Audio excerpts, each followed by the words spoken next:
আসসালামু আলাইকুম দেশগণ, দেশবাসী।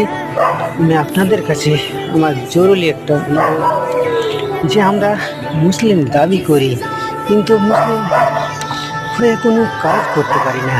যেমন ৫ ওয়াক্ত নামাজ পড়া, যেমন কোরআন মুখস্থ করা, যেমন ছেলে মেয়েদের আদর্শ শিক্ষা দেওয়া, যেমন বাপ মায়েদের মনে দুঃখ না দেওয়া, যেগুলো আমরা হাসতে খেলতে রাত দিন করে থাকি, এসব থেকে বিরোধী থাকা। আমরা মানুষ বটে, আমরা মুসলিম বটে, কিন্তু আমরা মুসলিমের কোনো পরিচয় দিয়ে মুসলিমের কোনো কাজ করতে পারি না।